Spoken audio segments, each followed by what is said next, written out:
And start the timer. Okay, this is not going to be an exciting one, but I don't really expect it to be. It's day one, starting an online business.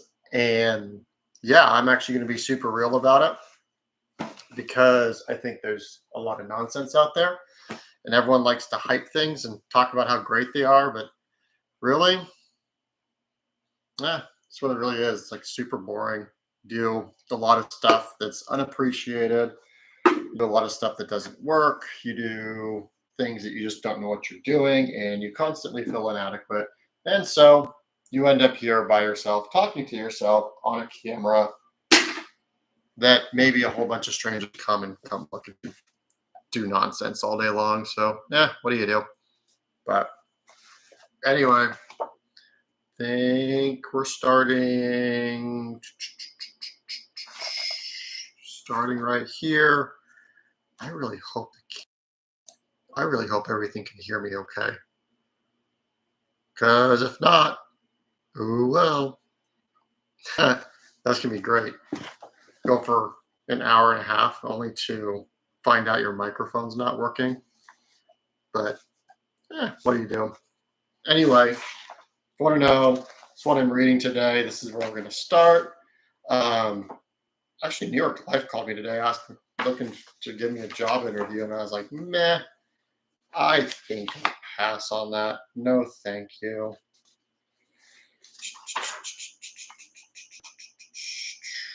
I'm not reading this whole thing, but I think there's a good start to something here. What page do I want to be on?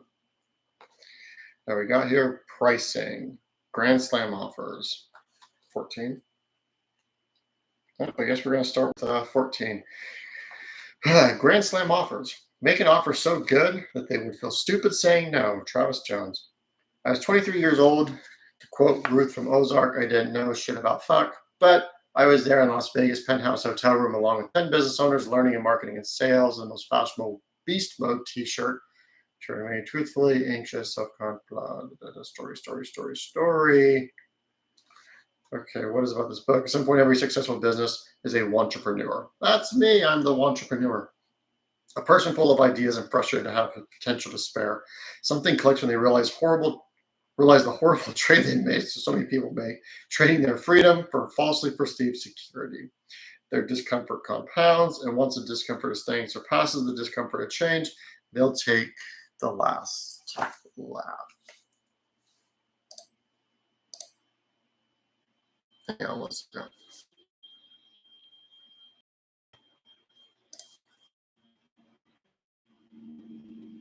I hope not going to phone is.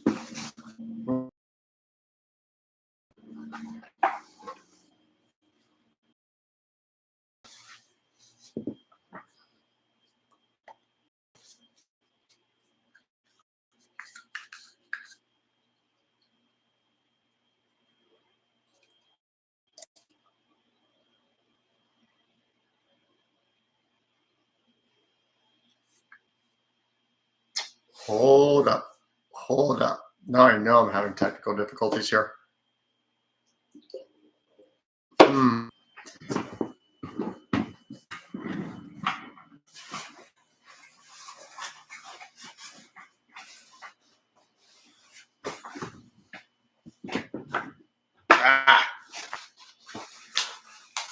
on, be right back.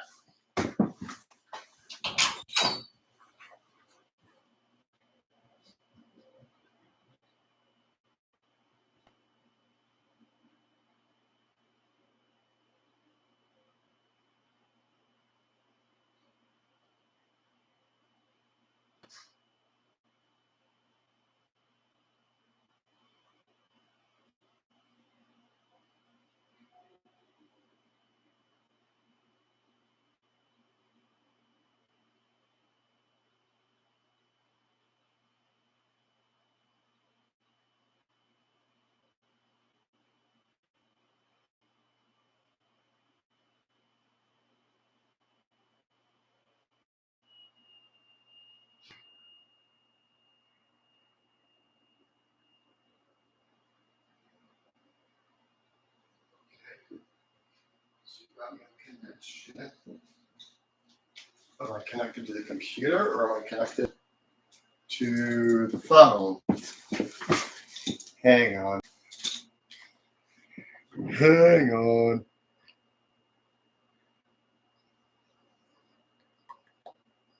No, definitely not the computer.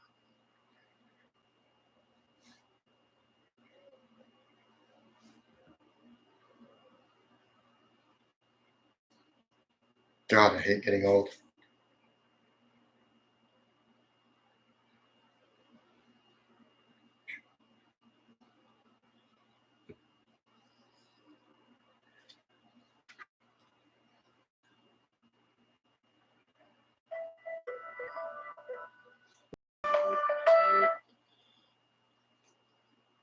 Good to go.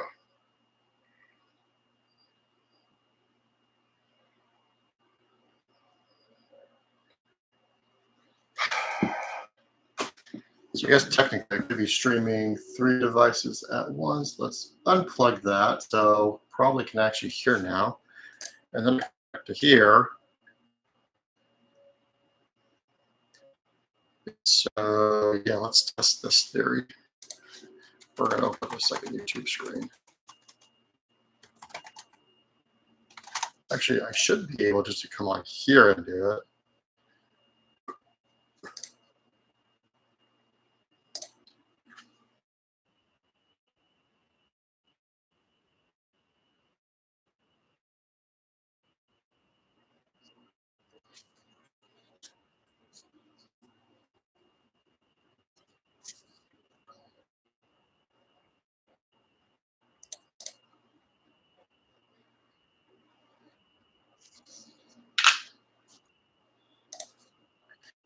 I guess that's how I'm doing it.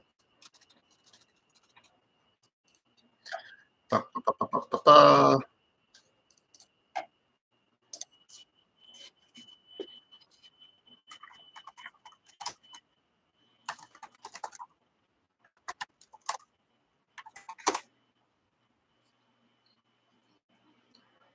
Here we go.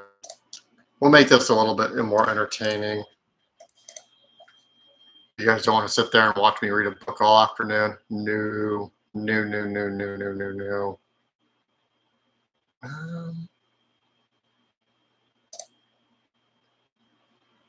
That's obviously not it. Let's figure out how do I do this. Cut, chat, talk. I know I did this yesterday.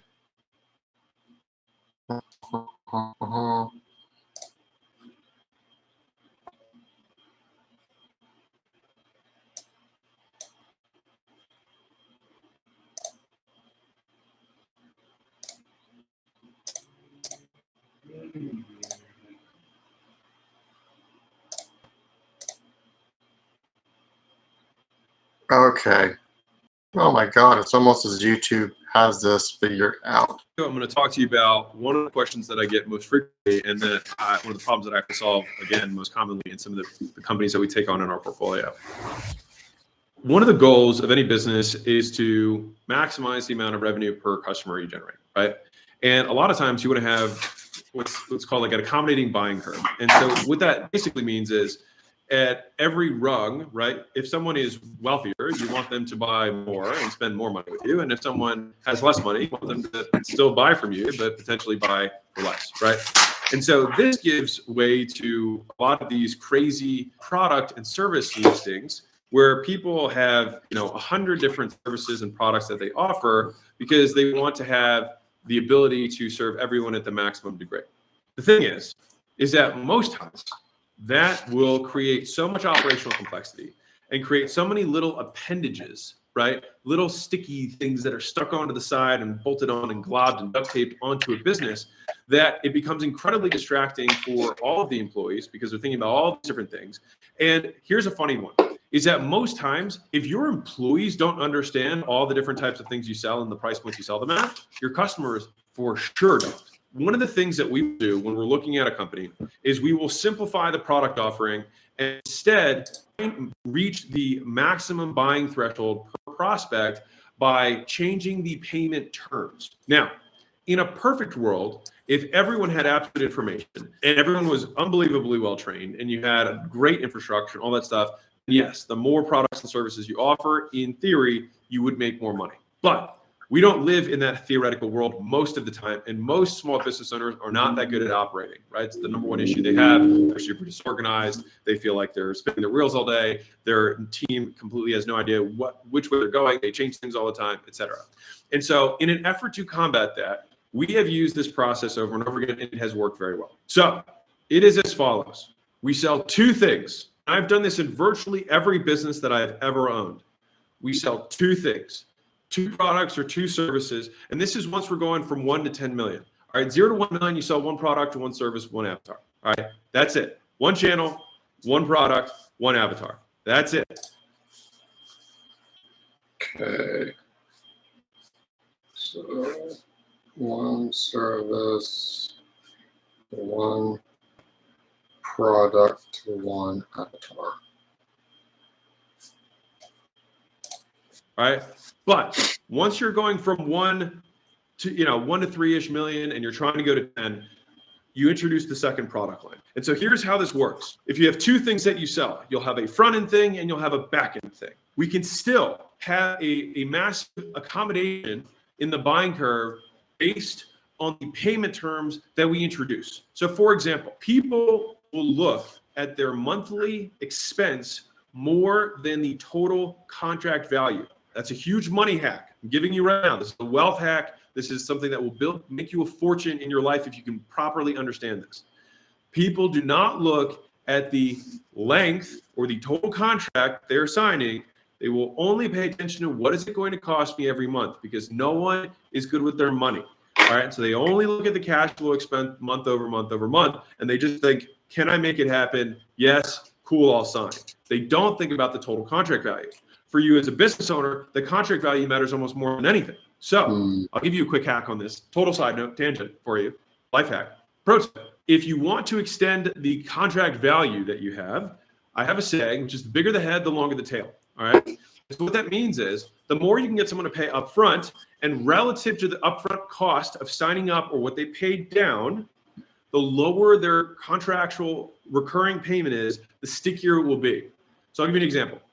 If I had someone sign up for $99 a month for whatever, it doesn't matter, that price point might be medium sticky depending on the value that I have. Now imagine I had someone pay $5,000 down and $99 a month after that. How much more sticky would it be? Significantly more sticky. Now, the beauty is if you have one of these upfront type payments, you can offer cost as long as a person, whatever, advice, who told them that they should have 3 products. And they should have a low, a medium, and a high product. And then based on the salesman would sell them the low, medium, or high. In my experience, it is not that effective. And that's because the salesperson can't decide which of these things they're trying to sell most of the time. And so what we have found is more effective is you give the salesperson the one dream to sell. This thing is going to solve this person's problem, and you make it the most valuable thing that we're trying to sell, because at the end of the day, you do want to solve the customer's problem. Right? We do want to actually make sure that we're providing value, rather than having a diet, a medium, and a great, right? Simply having one thing that solves all the problems. And then based on the customer's budget, we can decrease how they pay. All right, so hear me out. So let's say that we want to do this is a 6-month implementation of whatever kind of solution you sell. If you have a 6-month duration, you can have the person A, pay the entire thing upfront. So that would be for somebody who has the highest budget. Version 2 would be a split pay. Version 3 might be 3 payments, right, with at 20% higher. And then finally, you might have a 6 pay or whatever over that period of time. So 1, 2, 3, 6. Now, here's the whole thing. The more payment options you provide, the higher your conversions are. That's proven. All right. So the more options you give someone to pay, the more people will buy. Period. Now, you might not make more cash flow because if you give your sales guy more options, then they might then defaulting to the lower ones, right? But if you have one thing to sell, then they only have one thing to convince the person of, because a confused mind doesn't buy. If you have too many options, the salesman won't know what to sell, and the prospect won't know what to buy. And so I prefer, when I'm coming into a portfolio company, I'm thinking, what is this true problem that we are solving with this business? For what avatar? And we make that the main thing, and we communicate it clearly in the scripting, and the salesperson has clarity on what they are selling, and they're always solving the same thing. And so the question becomes no longer which of these things are you going to buy, but once you are buying, how would you like to pay? And so then the discussion is around what payment plan is best for them rather than what product is best for them. And so by doing that, you can get people to go between different payment terms. That is not going to change whether they're going to buy. But if they're unsure about which product is going to best suit their needs, and the salesman doesn't know, because at the end of the day, he's just trying to sell the most expensive thing, then you'll have way more confused people who leave unsold. So this is a single tactic that you use to execute within your business, which is why I'm a big fan of making offers people cannot say no to, is that you can focus all of your sales and all of your persuasion on selling the one thing, which is getting them to say yes. Once they say yes, we can accommodate their wealth and their budget based on the payments that we provide. And if we've structured our offer properly, the offer in and of itself should already be very high gross margins, which means whether the person pays $1,000 a month or $100 a month, it's still almost all margin for us because of how we structure the thing that we are selling. And so we are able to capture higher LTVs by getting the people who have more money to prepay the thing upfront.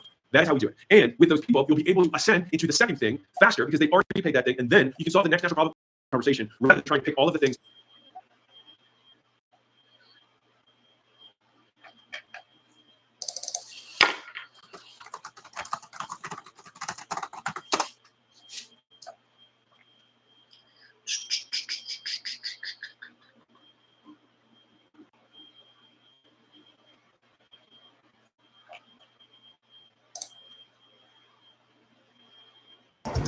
Good morning. Ready for this thing? Are you ready? Let me get that back. Today we're flying up to meet with.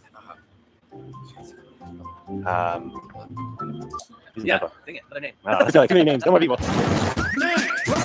I am like sitting here just literally watching commercials here. Keep running, they'll absolutely convert strong. You'll be in the news and this guy. Don't care that you're on a Electronics still the best on our planet. It's Josh together. It blew up in $100 in the first 19. Crazy that he's insanely aggressive on it because just like we're going to South Africa. Nasty for a year to this podcast. So it's like never Florida. So now like, well, we're in Florida. Let's do it. Yeah, Dan. Wow.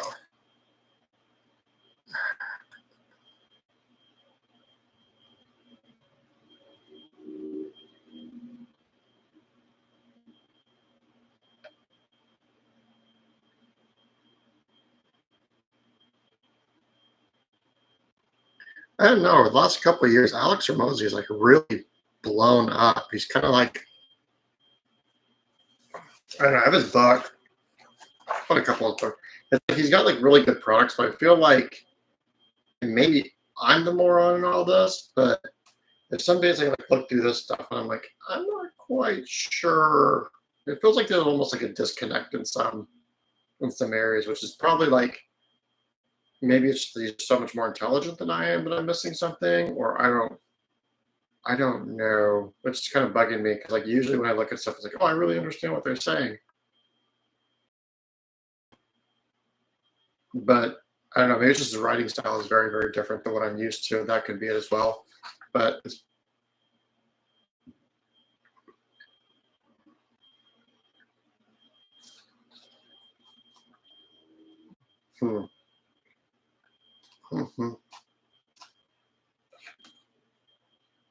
Actually, it's probably not a bad thing at all. Now that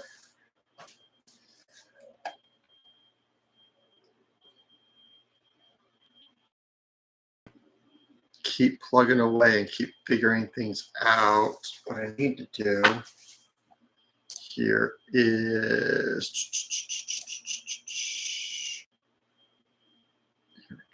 actually all the Word documents that are going to be easier for me to work on.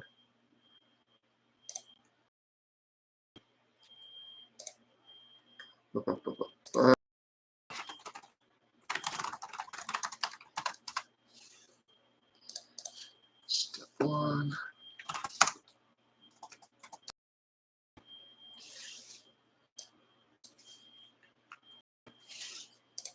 Okay, this needs a name change. No one cares about that. One is a two is skill stacking. Number three, term insurance. Number four, pay off high interest. Interest debt. Number five, max 3 or 401k. No, max the match. A match, and then you're going to max your IRA.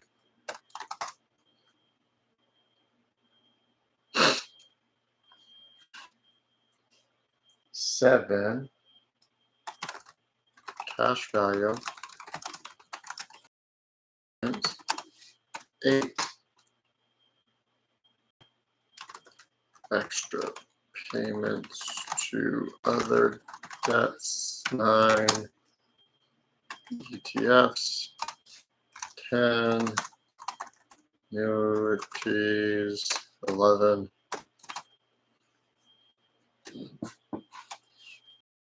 I guess it should be ETFs or annuities. 10, real estate.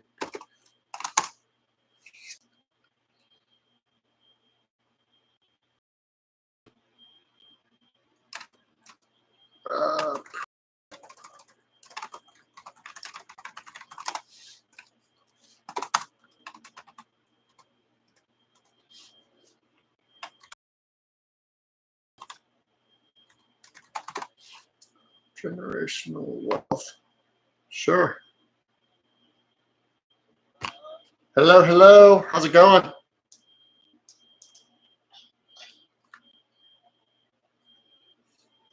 Can you hear me all right? Nope. Oh, see you later.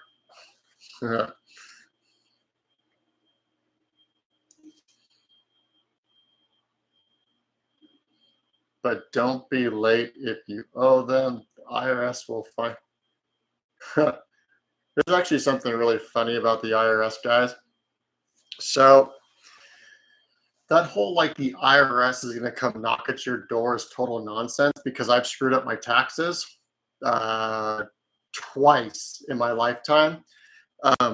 They already know based upon like your income and whatever else how much you're going to pay, and they literally send you a letter and they say, hey, you owe us X amount of dollars. If you can prove otherwise, send the information to us and we'll talk to you. And so either you just send them the money, and if you can't pay the money, they'll literally set up a payment program with you, which I had the money, so I just paid them. Or you just send in the information and then they fix it, and it's legitimately not even a big deal. No one cares. It's so funny to me when people talk about the IRS. The only time the IRS will actually cream you on that is if you start avoiding the IRS.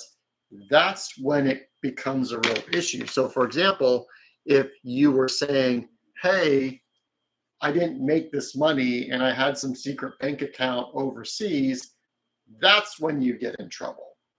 But honestly, with government bureaucracies, if you just call them up and say, hey, here's the situation, they work with you. It's really not that big of a deal. So everyone can sit there and talk about how crazy the IRS is, but now, honestly, not that big of a deal, not a problem. And the truth of the matter is you have to realize that IRS agents are not like lawyers, they're not accountants, they're not like anything special. They fill out a form. And truth of the matter is that, and this is because I've worked in the government, okay, people who work in the government typically pretty stinking lazy, not because they are like lazy people, it's because you've got to jump through so many stinking hoops. This stuff you got to deal with, it doesn't actually benefit you to be this hard charging, super motivated, hardworking person. So, I mean, when people tell me like, hey, IRS is going to come get you. Yeah, sure. Come over anytime. Not going to hurt me. But what do you do? Is this showing up right? Oh, I got this on the wrong screen. Imagine that. Let's see here. How do I up dashboard? I share my other. Did I? No, not that one. I wonder if it'll let me pull off. Or I guess I can do a regular screen share.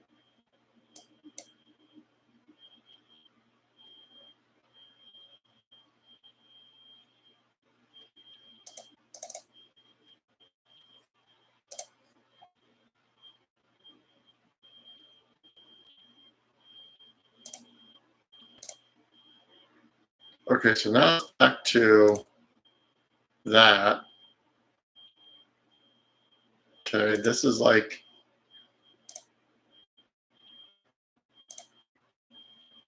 okay.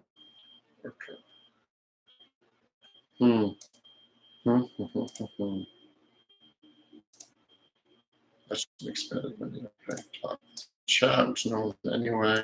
It doesn't matter because no one's going to be watching this anyway. It is like the best feeling in the world. When you first get started,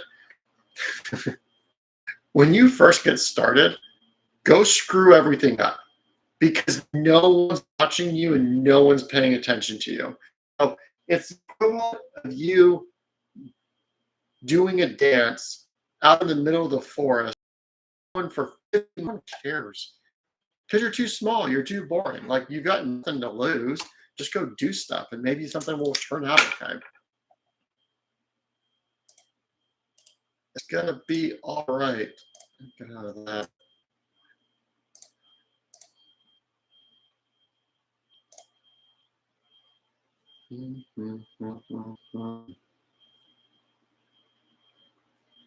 And access to this feature, access to that feature, studio, cancel. Don't want to leave.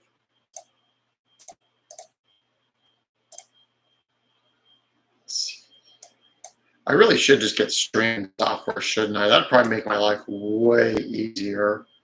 I can see why people do that instead.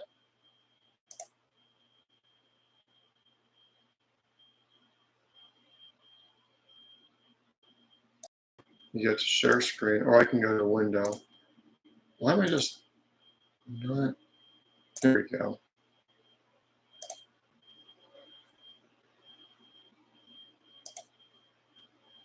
Okay, so this is kind of what I'm working on. This is kind of my baseline for what we're doing. Ooh, that's a little glitchy. That's okay. Budgeting. So then I need to come up with a name. What do I call it? Then I need to come up with a description. And you gotta walk the walkthrough part of that. I guess I don't like describe why and then an explanation.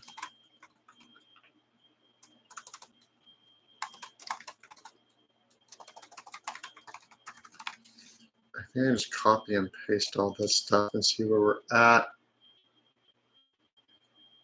But I mean, god damn. Yep, I know. This is what works looks like, especially when you don't know what you're doing. Makes it particularly unexciting. But everyone has to be entertained constantly. You don't get things done when you're being entertained. That's like the worst thing you tell everyone in the world today. You need to love your job. No, you don't need to love your job. You need to go do something that makes a lot of money. Anyway. Hello, hello. What's going on?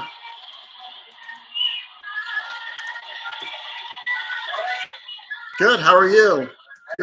You're like super loud in the background there. I can barely hear you. Hello. Can you hear me? I'm good. How are you? Fine. I'm great. What are you doing? What's going on?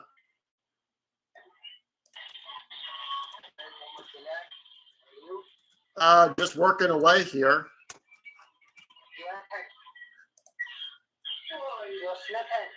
I'm a what? Yes, sir. That's right. That's my name. Your name is Jonathan. Yes. Where are you from? From the United States. Where are you from? Yes. Yes. I'm from Pakistan. You're from Pakistan. Well, that's exciting. Yes. Well, shoot. What time is it? I'm on the other side of the world. What time is it there? What are you doing? I'm working. I work from home. What work? Which work? Which what? Yes. Leave your home. Yeah, I just work from home. This is my shop. Oh, it's your shop. What do you do in your shop? Yes, this is my shop. Your what does your shop do? What do you make? Your mobile shop. Mobile. Okay. Mobile shop. Oh, it's a bike shop. Well, that's fun. No, mobile shop. Mobile. Okay, got it. Yes, mobile shop. Well, I don't. I'd come visit, but it's on the other side of the world. It'd be a long trip. Yes. Yes. Well, hey, I got to take off. I got to get back to work here, man. But good luck with your shop. You are married? No. Why? Why? Because I like being single. That's why. 36. 36. Yep. Yes, you're younger. I have lots of time still. Oh, yeah. Do not have, it's not have your merit. No.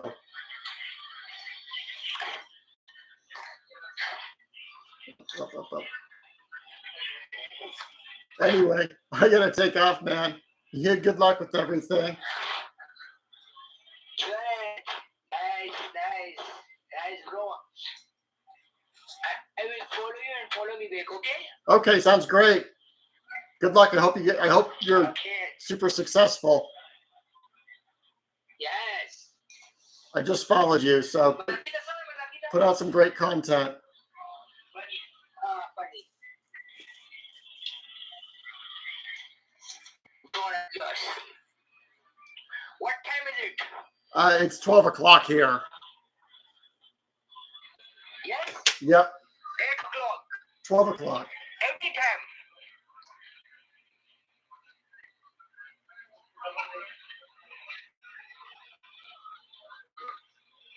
Eight o'clock AM.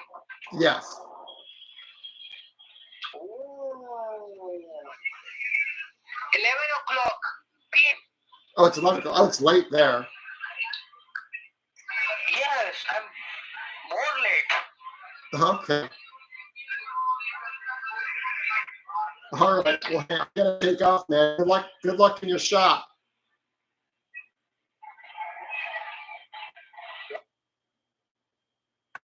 Zach says that Hollywood is at a loss. Egg liberal.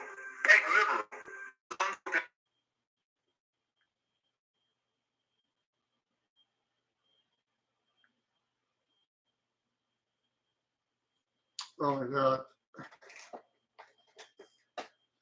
Oh, I need to learn how to just leave a conversation. Oh goodness. I should probably change that as well. I don't know. Generational wealth, where am I at? Double streaming on YouTube and TikTok simultaneously. Let's see where it goes. Oh my God, stop.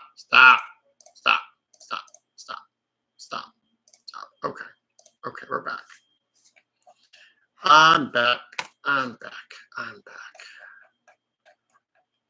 let's see. You know what's funny is when you're on live stream, it like clicks out your mouse. That is super annoying. Okay. Name. I'm not gonna worry about that right now. I'm gonna brainstorm a bunch of that. Why?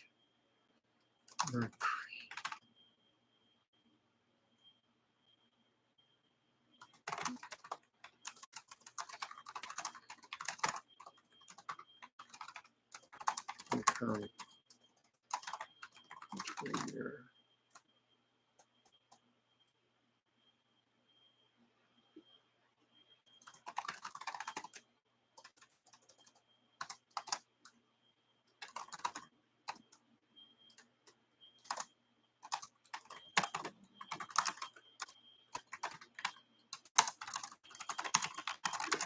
Should want.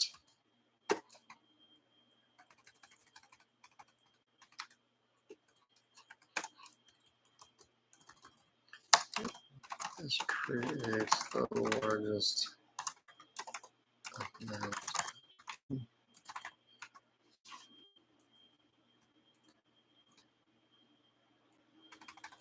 Actually, this is what we really should say is decrease your expenses in order to create, there we go, that's probably better. Why, blah, blah, blah, skill stacking, this creates, okay, so this part, you're going to increase your income.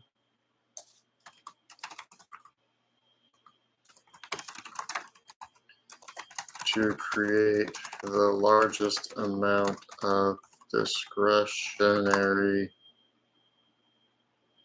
income as possible. Term insurance. Okay. Then, oh my God. I am so tired. I need more caffeine. That stuff's going to kill me one day. I'm going to do term insurance. protects your income in case of for your family in case you pass away early. Okay, so I have a cycle here. Decrease expenses, increase.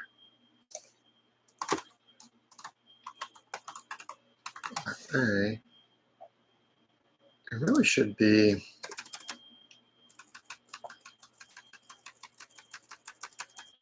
I don't think there should be separate steps. It probably just be one step. 6, 7, 8.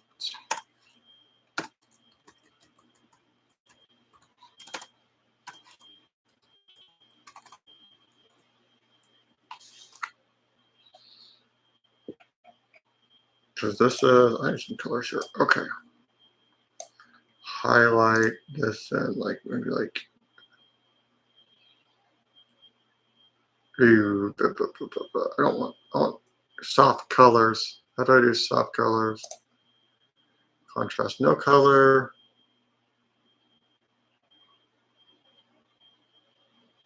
Okay, first off, let's make this bigger because I'm sick of looking at 11-point font. Life hack. Use 14 font.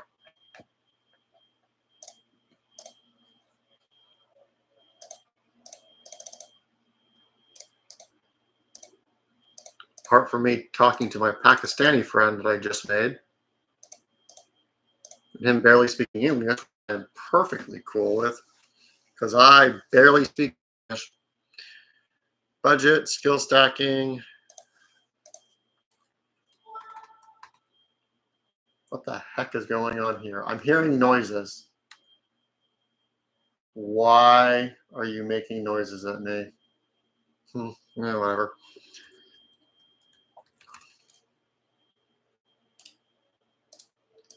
Term insurance payout. Just max 401k, max IRA. Okay, cash value holder.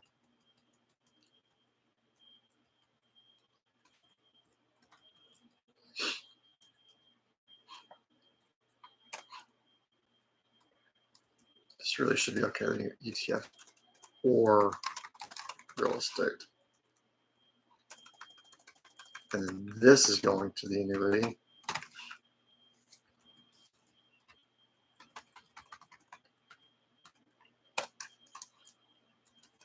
Okay, 10 steps. Let's just do 10 steps. I think 10 steps is good.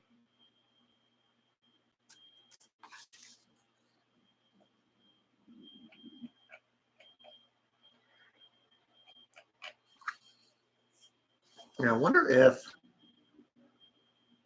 I wonder if I start streaming off of Instagram as well. Because I got 3. I need a bigger desk and more space. I don't know, maybe I should just get rid of this bed altogether. That would make my life so much wider. That is not a bad idea at all.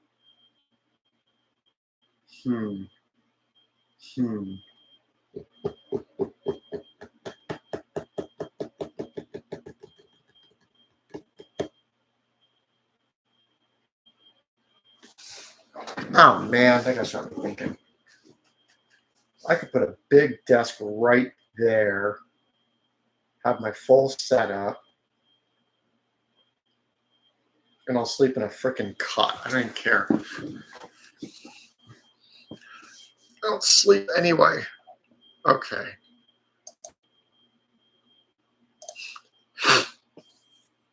I think that makes sense because you have 1, 2, 3. Here's the fundamentals.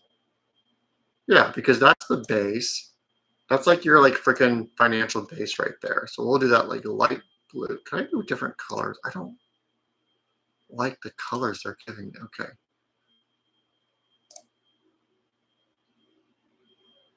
Nope, nope, nope, nope, nope, nope.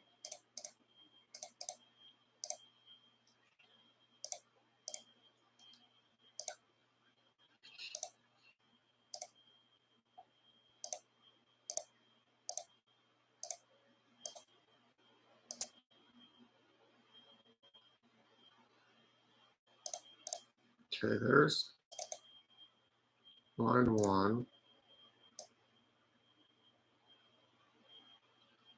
Okay, this is through step 2. Oh God, what did I do this time?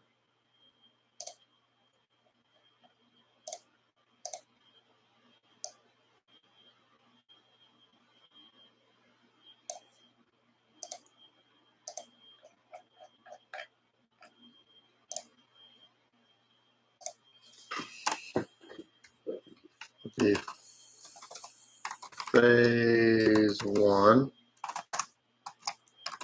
Call it a name. Yeah, let's just call this the fundamental phase. We'll call the financial foundation.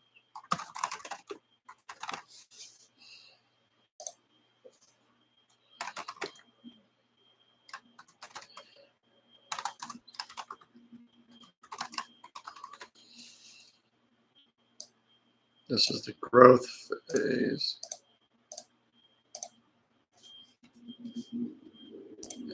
Center that. Oh, sweet. Ah, that drive me wild. Oh, bullet river title. I don't want to write a book on this. I've never written a book before. It actually might be kind of fun. I'm going to do it. I'm going to write a book. Simply because I can.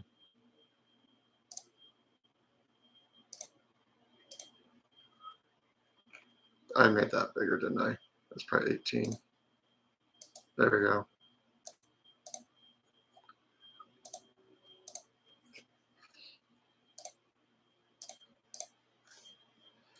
Then what do I call this? Generational wealth phase.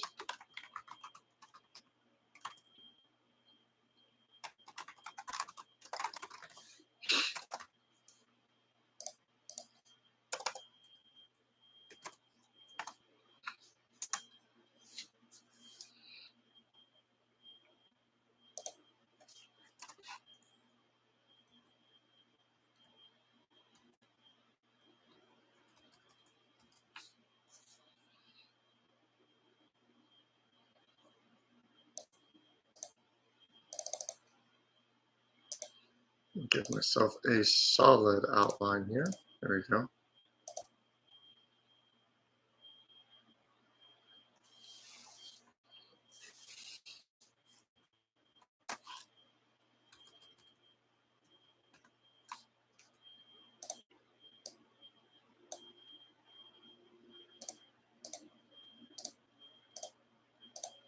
Okay, let's do it like that. That's ugly.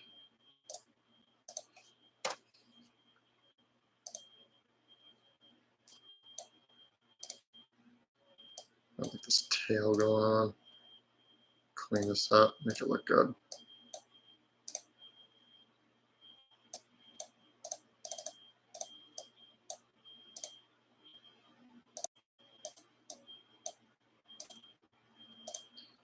I need to put 2 screens on here too. That's going to be my goal today, is put a second screen up and then figure this whole thing out. But here I have a to-do list up here.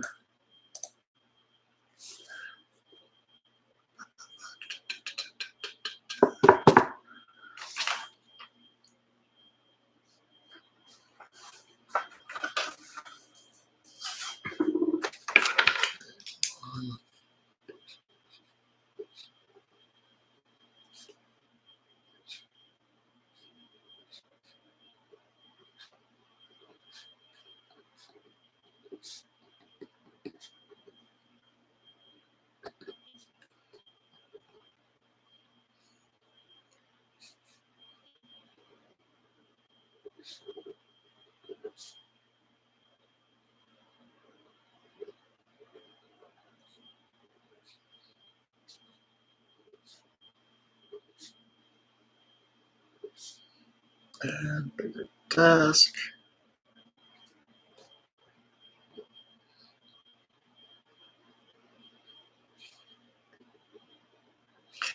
Ah, shoot.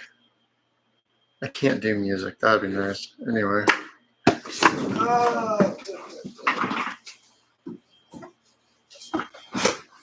Life just gets so complicated so fast. Add in, do this, do that.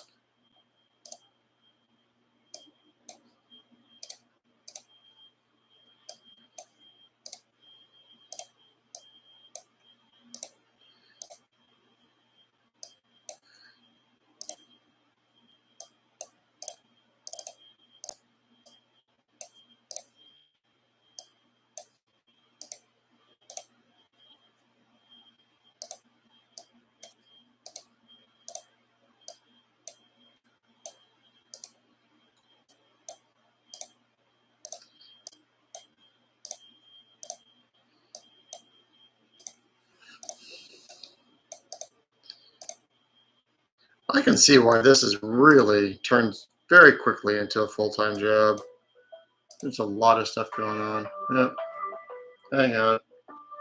Be right back. I'm gonna call.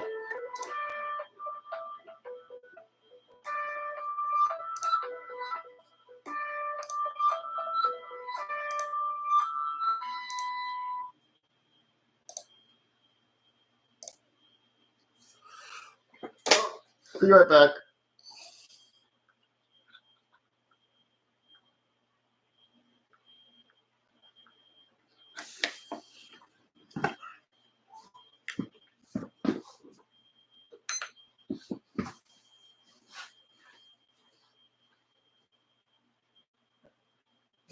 It's not working.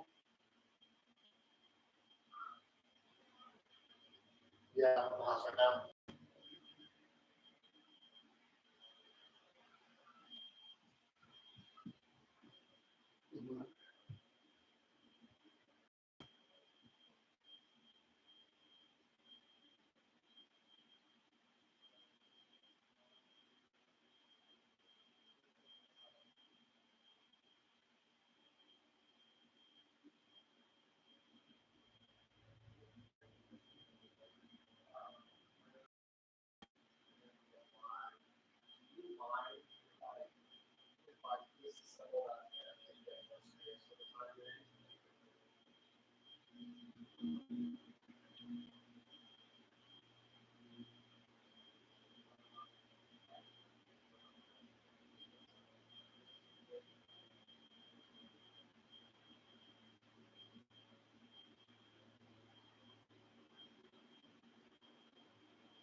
Yeah. All right. And I'm back. And I'm back. And I'm back. And I'm back.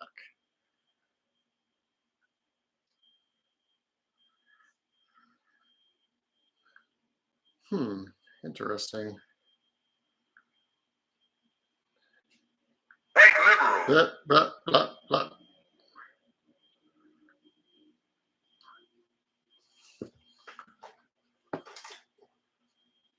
Okay.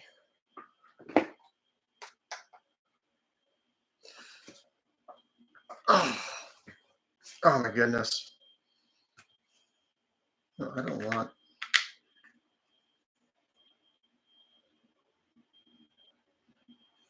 And let's make sure this is still working. This is a test. We'll do that one. Yep, good to go. Good to go. Okay, explanation. Da, da, da. Yeah, as I cut out these ribbons here. No, that's not it. That's not that.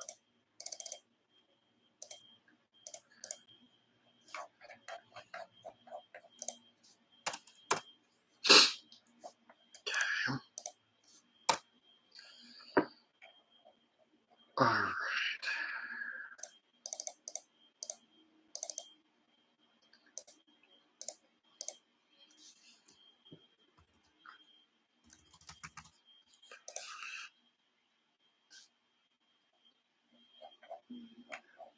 Okay, that's, I don't like that.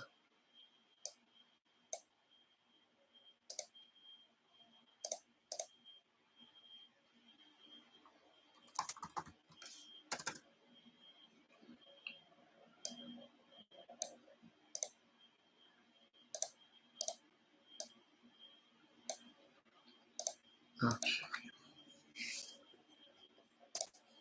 I think these would probably be easy. I wonder if it'd be easier to do in a Word spreadsheet or if an Excel spreadsheet would probably look better on that. I don't know. I think an Excel spreadsheet would probably be better for that one. Okay, here we go.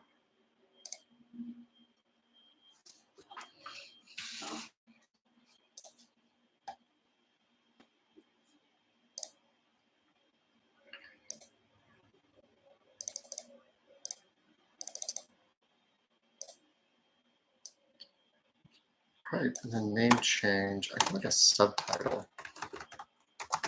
Subtitle there.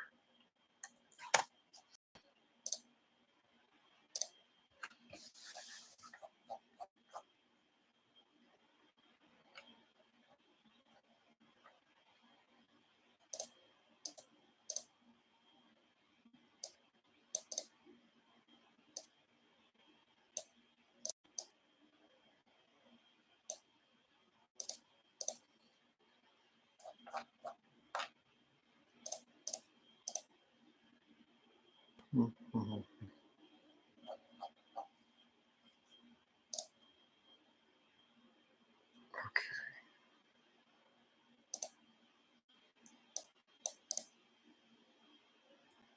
Okay. So then there's a budget. Okay. Let's see. Need.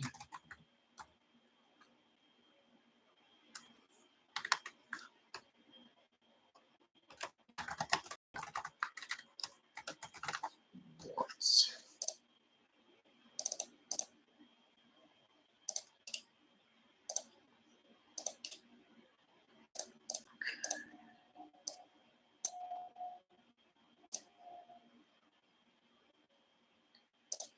Okay.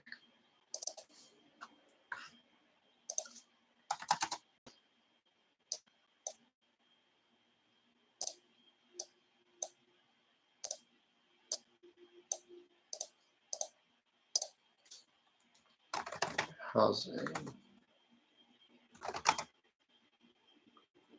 With housing, you've got utilities.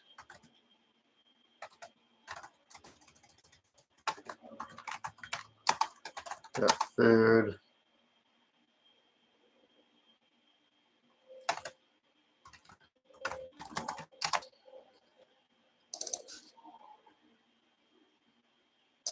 Actually, let's go real basic here. You got housing with housing and utilities.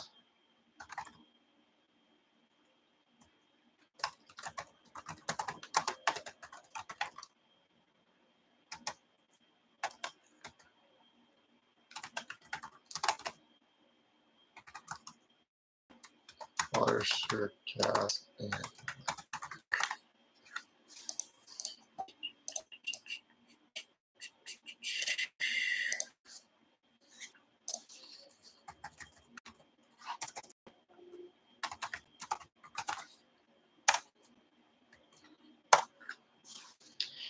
And then let's see what else. Water, sewer, gas, electric, housing.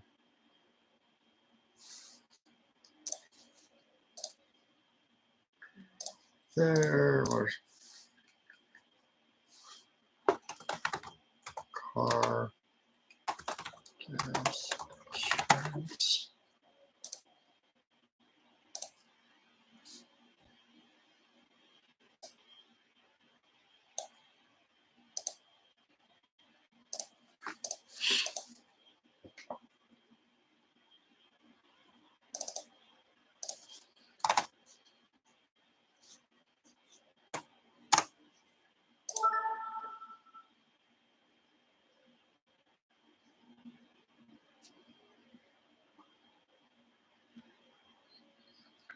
Invite Ohio 6318. Oh, that's what it is. Trying to get you to go live on stuff. Okay. Got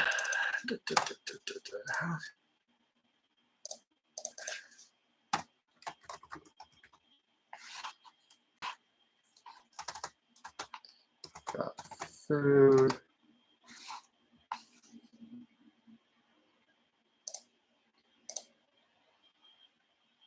Housing, insurance, utilities, water, sewer, gas, electric.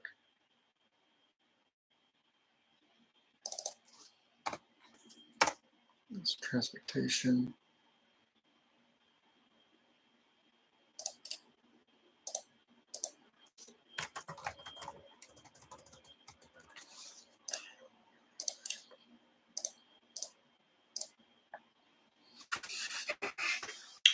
What is the bare minimum that you need to survive on? That's the real question here. If you're running a budget the way that you really are running to run your budget, if you really want to run your budget the way that you should be running your budget, is you need to identify what are the actual needs and then versus the wants.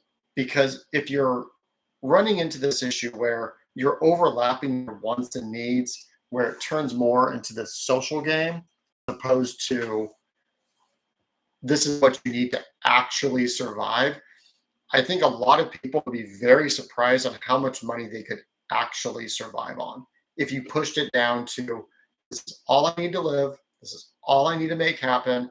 And once all that's happening, then you can start making real decisions as opposed to now I'm forced into this because I say I'm eating out all the time or I'm ordering food or I'm doing these other things. Because it is really, really convenient to say, hey, I'm just going to go get DoorDash or Uber Eats or whatever. And then you start realizing very quickly is how expensive that is. Because, and I've heard this before where people will say, well, if you make $15 an hour, it makes sense just to order out and keep going. The reality is that Uber Eats doesn't cost you $15. It costs like $30 to $40 depending on what you're getting. So then you've got to be realistically making $30 to $40 an hour at your job or whatever it is you do. However, what that doesn't really take into account is that you're not working. And you still might be better off when you just cooking dinner, cook 3 meals at the same time because it takes you just as long. And if you cook for the entire week or for like several days in advance, you're really just spending an hour for the next 3 days. So then when you go eat, okay, I can literally go down and microwave my food or reheat my food up and eat faster than you're going to jump on that app anyway. And it's just spare time and it's something I enjoy doing. On top of that, I've lost like 40 pounds just by eliminating sugar and fast food out of my diet. Not to say that like, I won't ever go out, but if I go out, it's like, hey, I'm going to go out once a week or maybe like once every other week. I'm not going to go out nearly as much. So you just end up saving a lot of money on these little things as opposed to, hey, oh, I got to spend it on this or that, and I'd much rather have an extra $1,000, $2,000 in my budget to go do things that I want or to start doing other things with it, as opposed to, hey, well, I'm just lazy. I'm going to go look how much I'm going to order out versus I'm going to go out or whatever, you know. And then also I've had a lot of friends over the years that, you know, they'll be in this trap where it's like, oh, I'm struggling to make ends meet. Yet simultaneously they're going out on the weekend and they'll drop $100, $200, $300 really quickly on a weekend. It's amazing how fast it'll add up. I mean, like, even if like I go out to the movies or if I go on something really simple now, it gets expensive really quick. And you start looking at how much money you're spending on stupid things. I mean, you're never going to win if you're not willing to cut things out. I think that's kind of the secret to a lot of successful endeavors, is that it's not you adding things onto your plate, it's you cutting things out of your life altogether.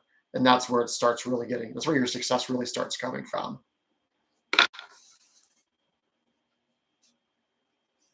That's save insurance.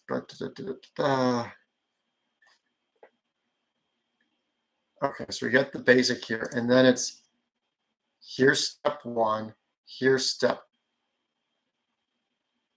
Okay, so let me pull this back up. So then it should be, okay, this is where the term insurance comes in.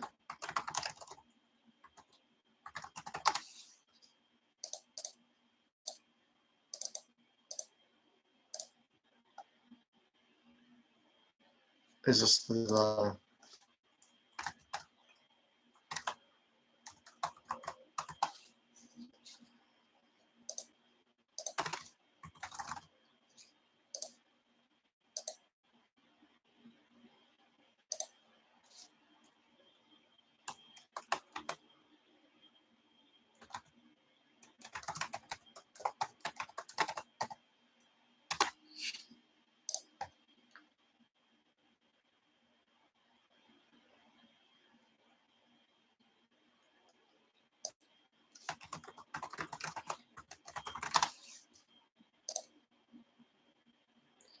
and this is going to be the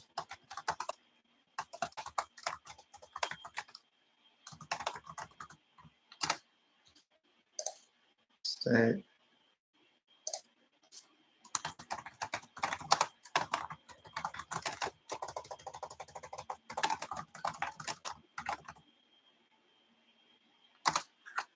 Okay, that looks way, way better. Okay.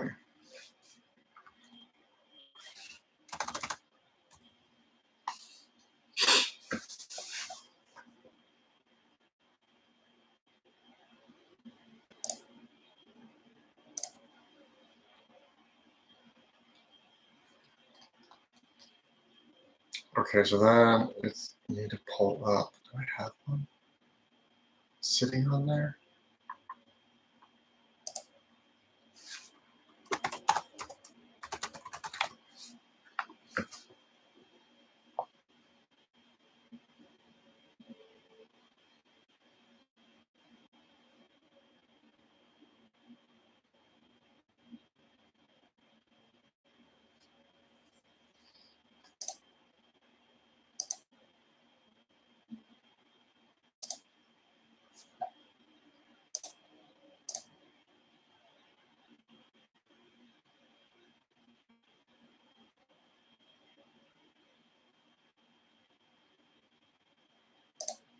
You have more people wanting me to go live.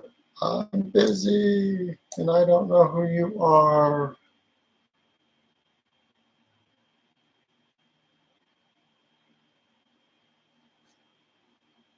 Nope, not gonna invite that phone call.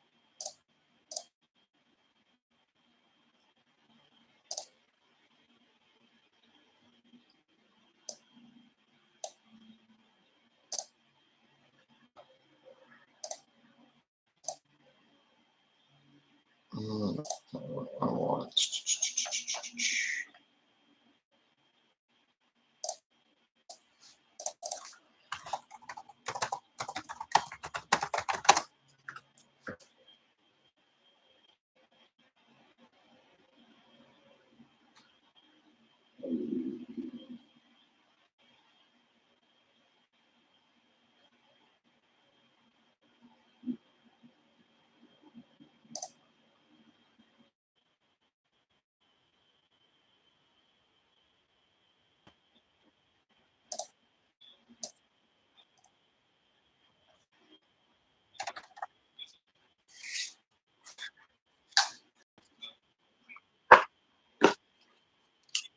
Yeah.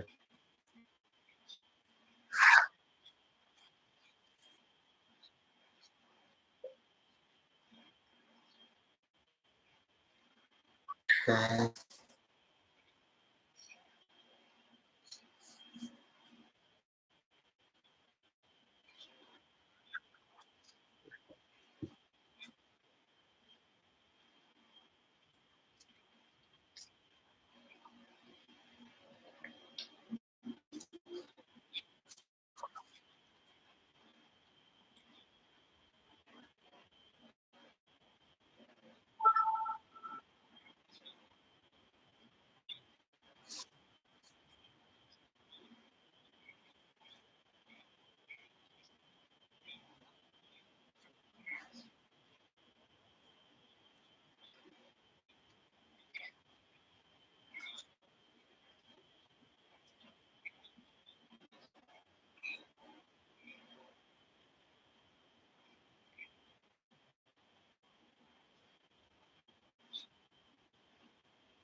Okay, so the reason I'm watching this right now and the reason I'm thinking through this is the concept itself makes a lot of sense, especially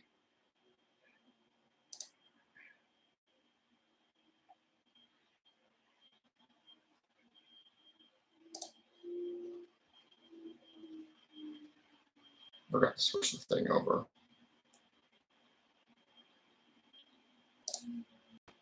Oh my god.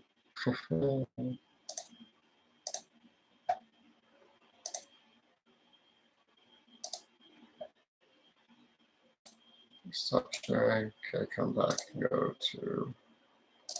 There we go. Okay. Let's back up. I'm completely missed that.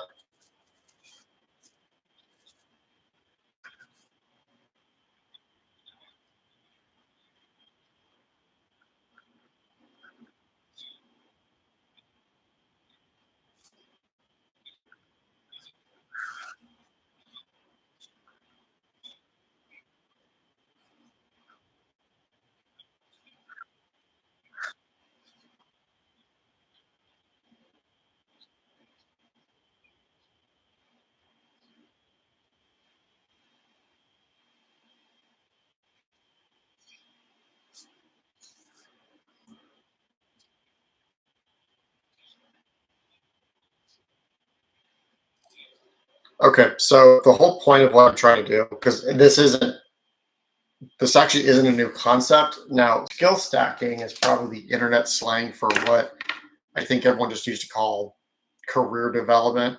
So, for example, when I joined the military, it was okay, you go to basic training and first job is here. Well, in order to get the next job, you had to be in for a period of time. You had to, I mean, really just be in for a period of time. And then they would send you to a board, they'd mess around with you. You had to do um, answer questions, whatever, then plus pass all your exams and skill sets, whether that's physical fitness, the riflemanship. Um, I'm trying to think, remember what else. There's a couple other things you had to do just as basic requirements. If you pass those requirements, then you got to the next rank. After that rank, you had to go to the basic leadership course, kind of go through the same process, make sure you're still passing all those basic things. And then you had to go in front of another board, and then you would get your sergeant. And then you keep moving up the ladder. So in corporate, or at least in the government system, that government system, there is a very obvious way to go from point A to point B. And I think part of the problem when people navigate into the world, or they are navigating into the world, is the fact that that A to Z process is a lot more difficult, or it's a lot more obscure than it used to be. Because if you're working at say, a manufacturing plant, it becomes very easy to say, hey, this is the job we're going to give you when you first start here because you can go sweep a floor. And then when you learn and you've been there for a few months and can sweep a floor, hey, now you can come on the floor and we can teach you very simply how to push this button or pull this lever at the right time. And then you're sweeping floors, pushing the button for a period of time. Then you're sweeping floors, pushing the button. Then you're moving equipment A to equipment B or whatever and so forth. But there's a very obvious outline to how that all works. Now, once we've moved into a very tech heavy and more educational, information style system, all of a sudden that starts to be more and more obtuse and it becomes a lot more difficult to navigate because now if you have skill A, do I learn skill B or skill C? Which one's more valuable? Which one's going to help me do this thing? And especially because a lot of times you're building things on your own, there's not a person who's going to come up to you and say, hey, here's a checklist, check A, B, C, D, E, F, G, and you're good to go. It just doesn't work that way. Or it's a lot harder to see how things are working in this day and age. And I think that, this especially reflects out, especially in college education now. We've heard this over and over and over again, where we're hearing, don't go to college because it's a scam, and you're going to end up in all this debt. The education isn't there, so on and so forth. However, people who are going to college and getting their master's degree and PhDs or doctorates are still making more money than people who are not. And I understand there is a bit of a screening process there, but I also think that there's just certain skill sets that you're able to move through. And oftentimes they're moving through those skill sets, understanding how a business works. And then 10, 15, 20 years later, they're now moving those skill sets into an entrepreneurial space and they already know how things work and they're taking it from the big business to small business. And that's where you see most of the successful entrepreneurs. It's not the guy who's running out there and going, oh, I've got this business. We're going to jump into this business. I've never done this before. I don't know what I'm doing. Those typically are not the successful people. Okay. Typically the successful people are in their middle-aged or their early late age, so they're in their 40s and even 50s sometimes. Those are the people who are starting the businesses who are actually becoming really successful, but you're paying attention to the online content creation, you're paying attention to the entertainment side of the business and going, hey, look at that exceptional person. It's like the Kylie Jenner effect, where you've got an individual who is, or was it Caitlyn Jenner? Anyway, one of the Jenners, the one that became a billionaire when she was 20 years old. She got a lot of fame, but you also have to realize her grandfather, who is super successful, he was a super successful lawyer and who made a ton of money. Then it was the rest of the Kardashians, and then she was able to step into that. It wasn't that she went out there and was, oh, I'm in poverty. Oh, I'm just a normal, average working class individual, and I'm going to start this thing, and now I'm super successful. It's no, there's generational wealth behind some of this. There's contacts, there's networks, there's people helping them. There's all this other stuff that goes on that you don't see. You just see her and you see them doing this thing thinking, oh, I'm just going to do that and they're going to make me successful. But you never see the full infrastructure and all the things that go into making sure that these things are successful, which is why you're struggling at these, struggling doing these various things that you're attempting to do.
Okay. Before I'm going to let him answer that, my intent here is first off, awareness.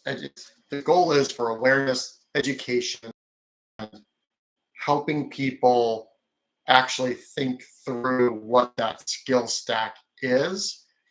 And obviously, I'm working on my own process here, but if I can get enough over time, if I can get enough people get enough people to work through that issue through multiple careers, it would actually be very helpful, especially the younger generation and people who are just starting their career. Those are the people who benefit the most from it.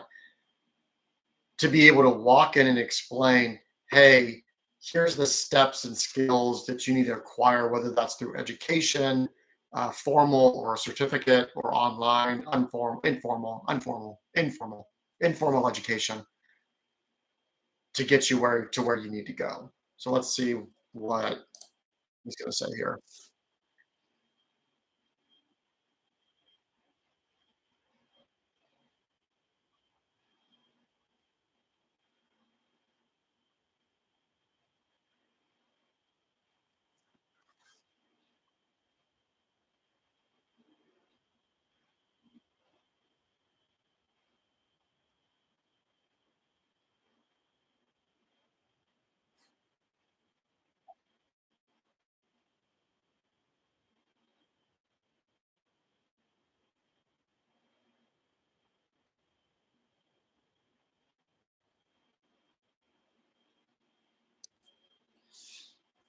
Okay, so this goes back to a very traditional idea of, think of it like this. If you are right out of high school and you go get that first job, is there is it seems like the best way that this you get the best outcomes is you get out of high school, you get that first job in an organization, you work in that organization maybe part-time and then go to college. You get that college degree while gaining that experience, which allows you, and then once you're done with college, you're able to go full-time and possibly step up into a more significant role. And little bit by little bit, you go from a regular employee to lower management, like a team lead. Then you go into middle management, which is like maybe like a store manager or a department manager. Then eventually you work your way up. You can work your way up into upper management. Those are like the CFO, CEO, COO type positions. And eventually, if you play your cards right, you should end up like in a board of directors or maybe a consultative role because you're working across multiple areas and you're working with multiple companies to kind of do the same thing. But oftentimes, what happens in organizations is that people gain skill and their ability to perform a task changes rapidly.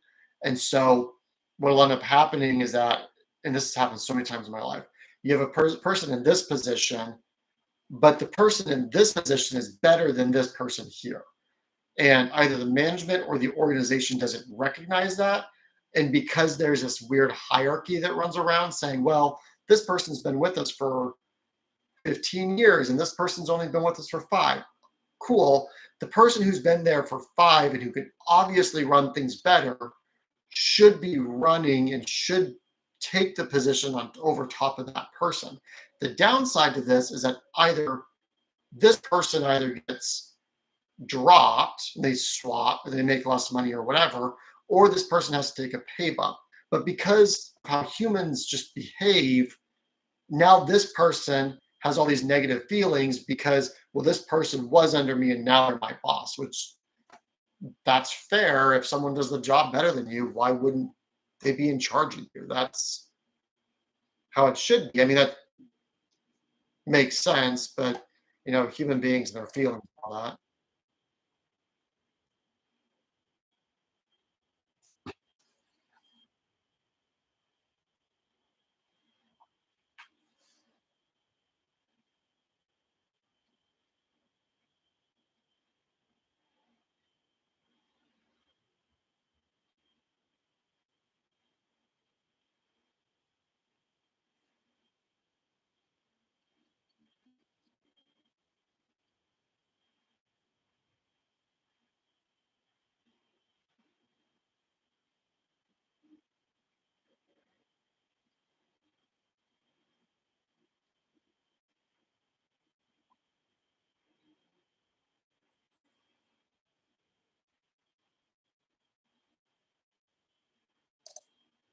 Okay, so all he's talking about here is perspectives. Let me give you here's a good example. So when I was younger and actually enjoyed to run, um, I used to think that running a sub 8 minute mile was decent. I mean, like obviously you have Olympians running sub 4 minute miles, but I would run, sub eight and make 8 minutes good.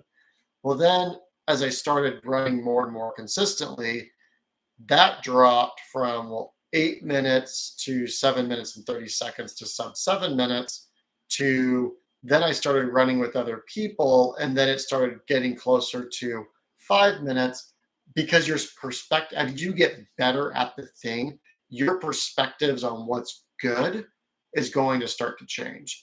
That's why and there's actually there's a lot of studies in this psychologically. So, for example, if you take someone who grew up, say you take two people.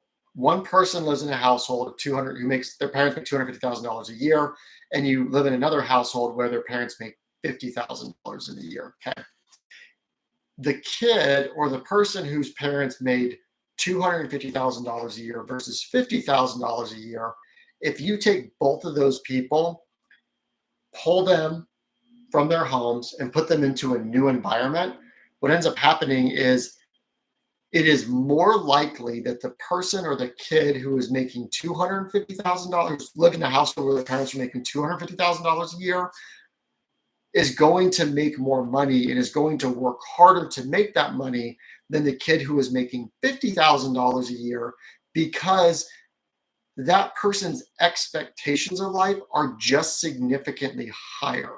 And once you lose something, you're constantly going to be battling to get back to where you felt like you were before. Whereas that person who is making $50,000, parents are making $50,000 a year, their expectation of life is just simply different.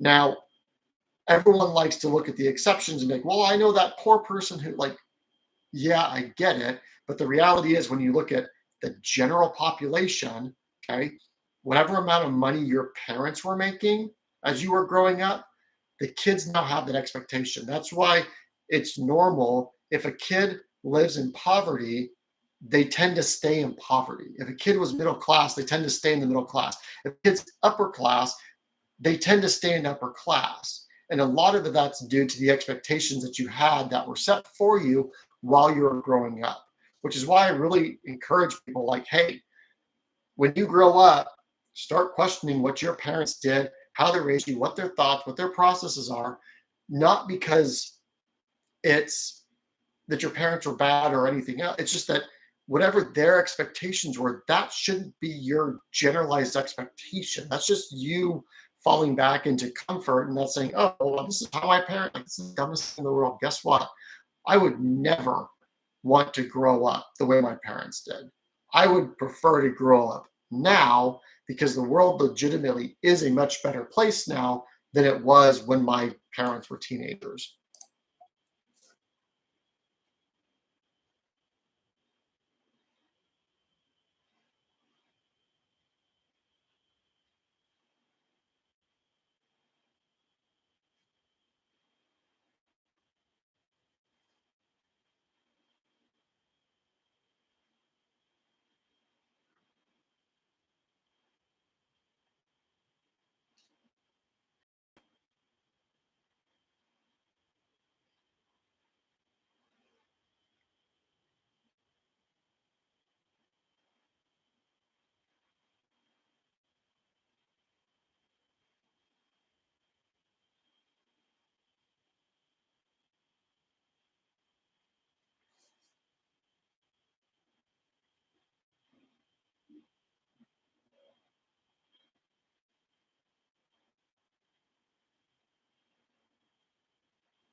Okay. That's probably better face. If you're watching this or you do watch this, and this is like what's difficult with content sometimes because you've got to advice for someone brand new versus someone who's been in it for 20 or 30 years oftentimes is very, very different. So take this with a grain of salt and figure out where you are. If you are an individual who is just starting out, okay, and you are just learning how the game gets played, you have to realize that the further down the ladder you are, or the further you are at zero, the more generalized your role typically is. I hear this frequently. You probably have to, where someone new in the organization, just maybe their first job or just younger. Typically, it's always a younger person. Will complain that, hey, I had to go into my boss's office and help them convert a file to a PDF or help them with Excel spreadsheet or something nominal that seems ridiculous. Okay. You have to understand, and then they'll complain about it like, well, why are they getting paid so much more than I am? Okay. The reason that they are getting paid so much more than you are is because you converting a file to a PDF or you converting some things in an Excel spreadsheet is not a direct revenue source for the business. Okay. Truth of the matter is, the more money you make, the more specialized you are. A good example is like a doctor. Is a really good way to look at it. Okay. If you go to a hospital floor and you watch the nurses, typically they're just running around doing a lot of different things. They have a lot of different tasks. They have a lot of different jobs. They have a lot of whatever. However, if you are a top end radiologist, okay, you won't even see them on the floor at all because hospitals around the world know who that person is, and they're sitting in an office or they're sitting at home, and all the other people that take part in an imaging, because think about this, when you walk in the front door, you're not just walking and talking to a doctor.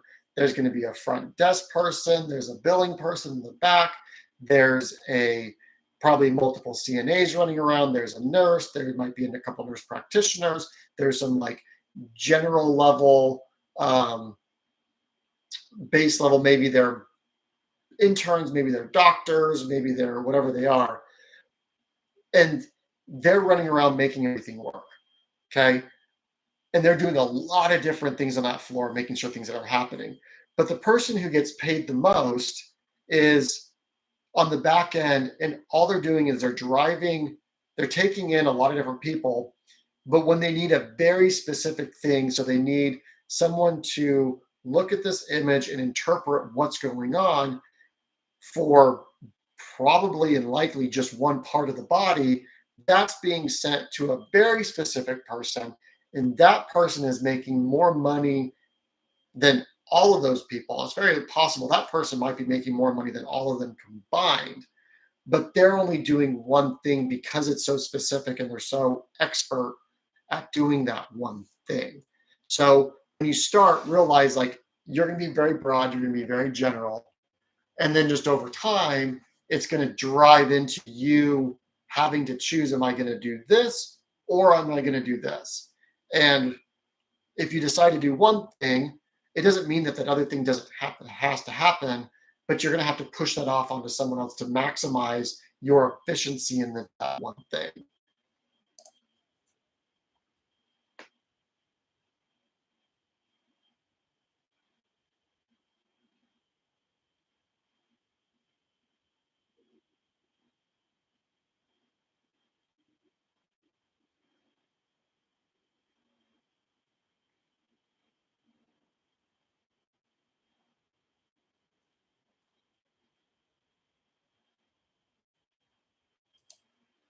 Okay, so again, if you're just starting, if you're going to be an entrepreneur, it'll be different. If you're starting in a business, you'll have your job, and then you'll have to figure out how to work your ranks up through that corporate corporate positions. But the concept's still the exact same. Is that in those corporate positions, I'm going to take this job, then I go to this job, and now I'm capable of doing both. So 1, 2, 3, and then I'm going to get paid on this scale, this scale, this scale, so on and so forth. And so obviously, once you're at the top, maybe you're not as good as the guy at the bottom is doing that thing at the moment, but you should, if you're walking up that organization, you should be able to do all those jobs relatively well. If you're an entrepreneur, you're literally going to do all of it, but you're just going to suck at everything. You're not really going to be all that good. That's why, like, you hear an entrepreneur say, hey, I make $50,000 a year at my business. You're not good. I mean, you're not good at any one thing, because if you're if you're that good at that one thing, you'd be making millions of dollars. You wouldn't be making $50,000. And that's just kind of how it gets played, because, the better you are at something, the better the product, the better the service, people are going to recognize if you're the best, bookkeeper in the world, people are going to talk about you, and your business is going to grow very quickly, at least in that products or services side of things.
Okay, so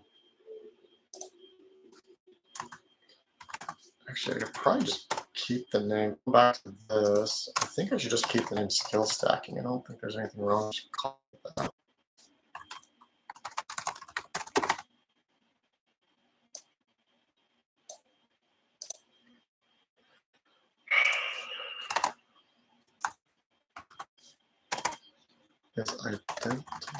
So let's see, skill stacking. Layman's terms for this would be identifying the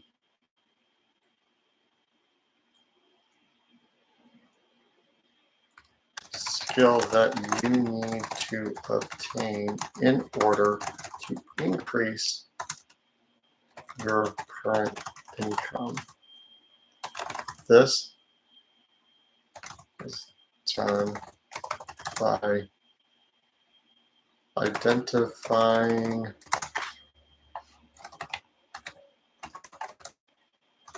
next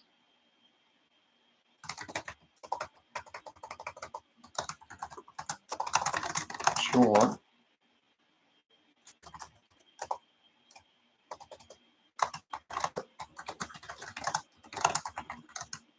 to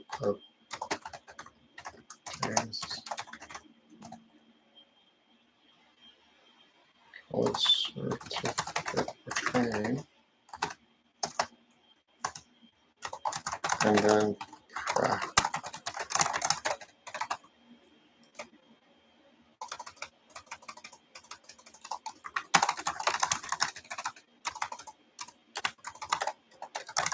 Measuring results.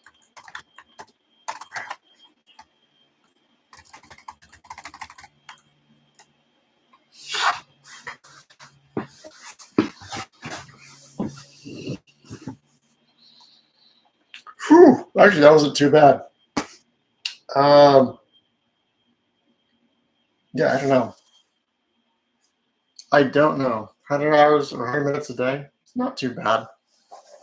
Just come out, come work. Actually, an hour and a half goes by really quick, doesn't it? And that is not nearly enough time. Actually, it's kind of funny because I was watching, I was listening to someone else the other day. I was looking at a couple other top streamers.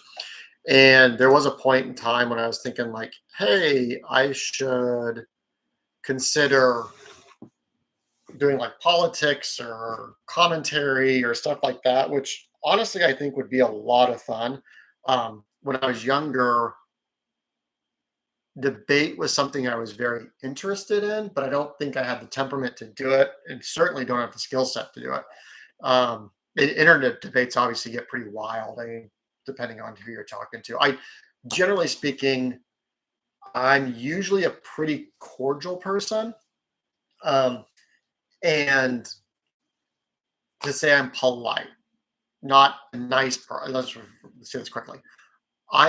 My goal when I talk to people is to be polite, not to be nice. So here's the difference: is that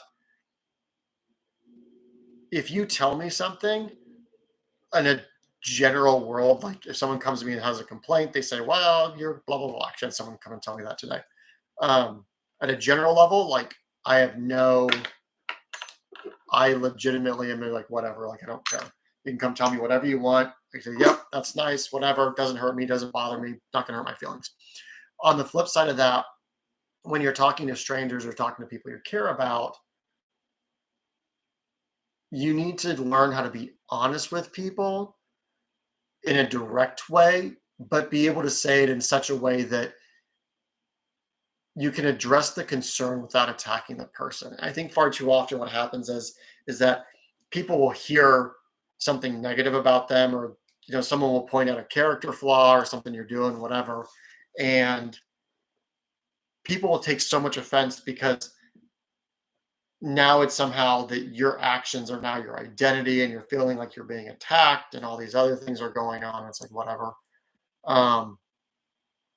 And I don't have that. One thing I've learned over the years, especially a lot of this because has come from like me being independent. A lot of this has come from just me through going through different struggles, learning how to do things and learning to do things on my own. And when someone tells me, well, we're concerned about blah, blah, blah, blah, cool. I'm happy you're concerned. I don't care. But that's also because I'm willing to face the consequences of my own actions. And so, and it's always funny too, because I feel like, because I grew up in a very religious household, very religious community. And so what'll happen is people don't come to you directly and say, hey, here's what's going on. We have this concern. We're worried that, well, like, okay, like, all right, that's fair. You can come to me and tell me that. It's always, I hear it through the grapevine. So-and-so tells me that so-and-so's, I don't care.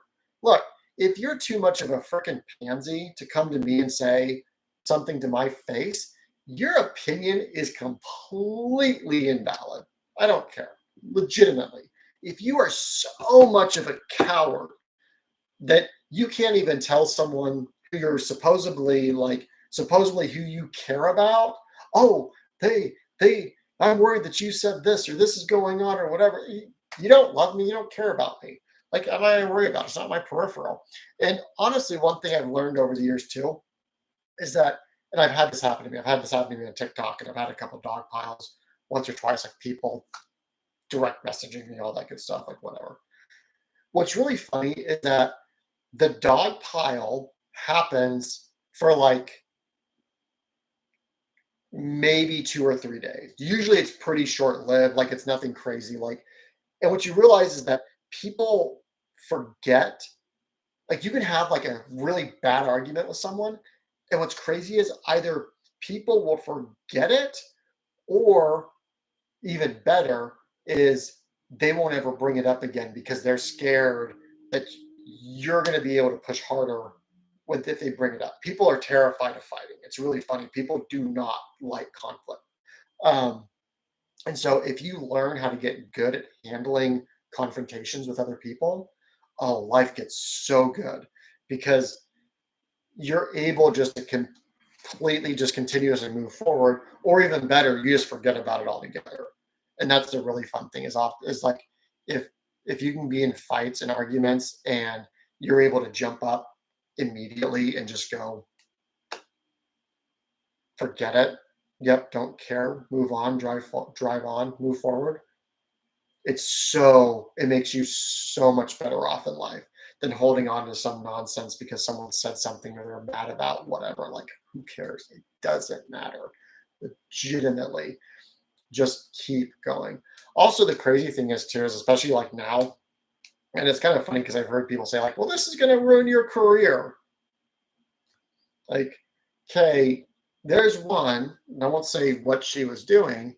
Let's just say this person was doing was very popular and was doing some very controversial things. Okay, I'll say that much. Okay.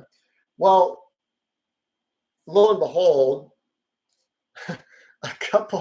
a few months ago, a month ago, whatever, she was doing the podcast rounds, doing the typical thing. And everyone's so upset because of her behavior. Oh my goodness, look at what she's doing. Okay. Well, then on a dime, absolutely on a dime. Oh, well, I turned all that stuff off and I turned my life around. Oh, or maybe you just found a way to make money. Do I believe that someone turned their life around like that? No. If you've been doing something for 10 years, it is basically unheard of, if not impossible, just to turn your life around on a dime. Like it's just not how that works, okay? So what I look at in that scenario is what people will do, however, is that people will have their motivation for something. So for example, if your motivation is money, because here's a good example. Let's say your motivation is money, you're working for a company and you're making, let's say you're making $75,000 a year, working really, really hard for this company, making $75,000 a year. As soon as someone offers you $125,000 a year, you'll jump ship immediately for that $125,000 a year because your motivation is the money. Okay. It's the same thing in anything else in life.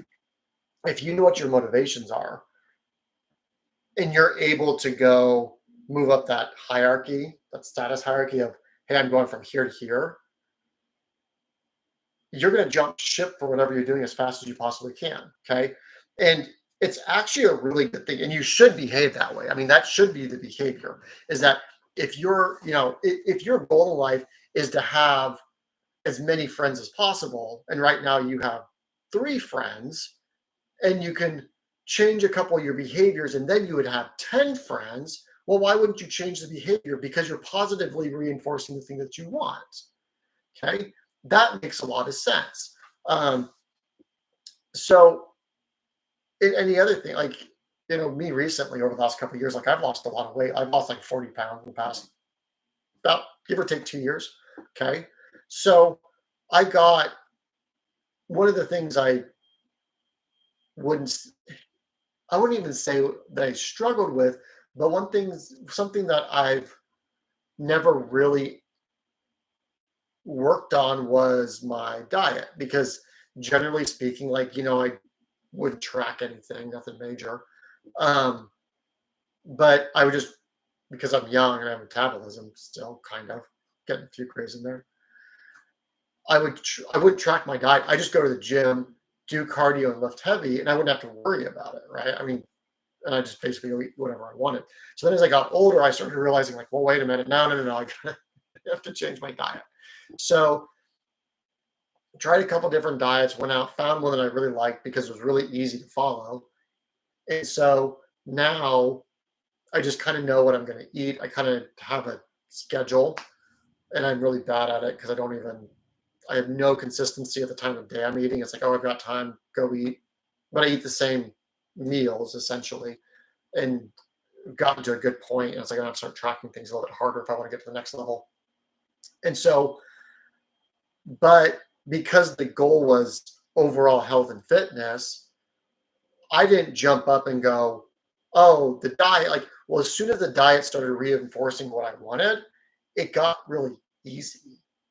And everyone has these motivations. It's always wild to me when someone says to me, oh my, like, oh, I'm not motivated. I'm just not motivated to do something.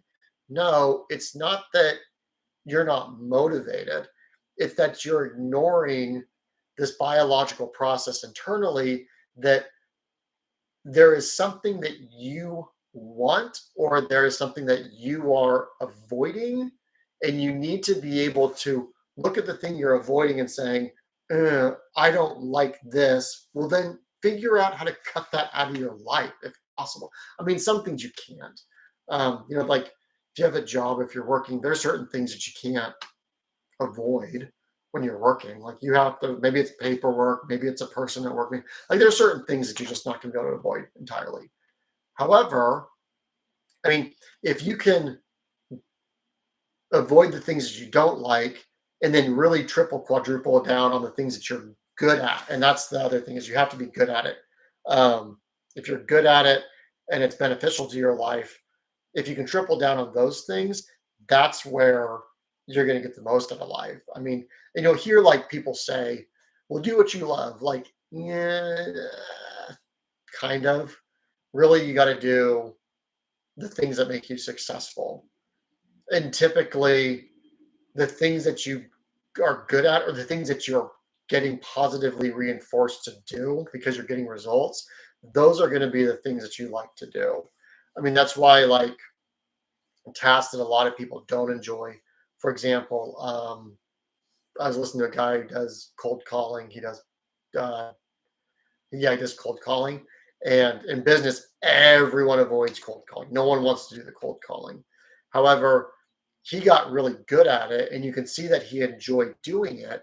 And it's not because I would say the action itself, it's because he knew what the results were going to be, and he was getting reinforced to do the thing because of those positive results. So if you're running around trying to accomplish something, stop getting stuck on the thing that you think, oh, well, I have to do this. No, get stuck on the thing that's going to get you results. And then just make the changes over and over again until you actually get the results you want. Because it doesn't matter. Like when I watch this all the time, met this person the other day. I was talking to someone the other day. And it's like, you tell me, hey, I don't like this